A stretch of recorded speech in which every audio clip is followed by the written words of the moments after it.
uummanni Ortodoksii hundumtuu baga guyyaa har'aa kanaan siin ga'ee jecha gooftaan keenya Yesuus Kiristoos osoo cubbuun qabaatiin cubbuu keenyaaf jedhee osoo yakka qabaatiin yakka keenyaaf jedhee badii osoo hin qabaatiin badii Addaam bara 5,500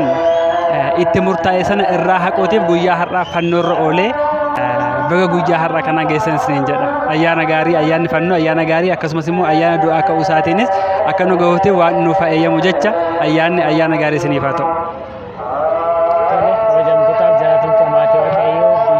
Kan jirtan mootummaan keessan nagaan waaqayyo isiniif haa baay'atu jecha egaa jalqaba baga yaadannoo waggaa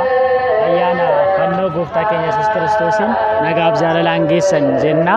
Ayyaanni fannoo gooftaa keenya Yesuus Kiristoos yaadannoo fannifamuu gooftaa keenya Yesuus Kiristoos bu'uura godhachuudhaan manni kiristaanaa Ortodoksii Tawaahidoo torbee dhukkubbii keessaa guyyaa jimaata kan kabajuudha. Guyyaa har'aa kan kabajaa jirru akkuma ilaaltan kana uummanni kabajaaf jaalalaatiin egaa sagadaa yookaan jilbiinfannaa kana gaggeessaa waliin booddee amma sagantaa garagaliinsaa irratti argamna.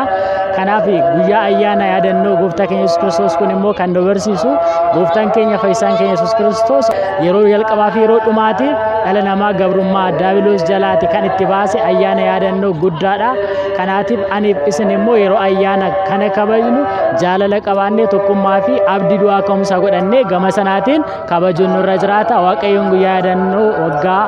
ayyaana fannoo isaan kan nu ga'e du'aa ka'umsa isaatiin akka nu ga'u fedhaaf jaalala isaa nuuf haa ta'u. Ayyaanni ayyaana gaarii kan gammachuu kan jaalalaa kan tokkummaa nuuf haa ta'u.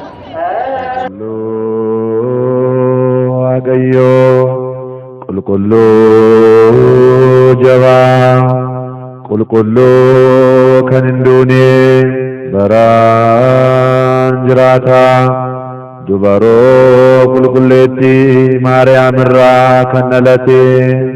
maaloo dhiifama nuuf godhi qulqulluu Waaqayyoo qulqulluu jabaa qulqulluu kan hin duune baraan jiraata Yordaanos keessatti kan cuuphame fannoo muka jiidhaa irratti kan fannifame maaloo dhiifama nuuf godhi qulqulluu Waaqayyoo qulqulluu jabaa qulqulluu kan hin duune baraan jiraata guyyaa sadaffaatti du'oota keessaa kan ka'e gara samiittis galataan kan ol ba'e mirga abbaa isaas kan taa'e galataanis deebi'ee kan dhufu warra du'ootaaf jiraattota irratti kan murteessu galaanni abbaa galaanni ilmaa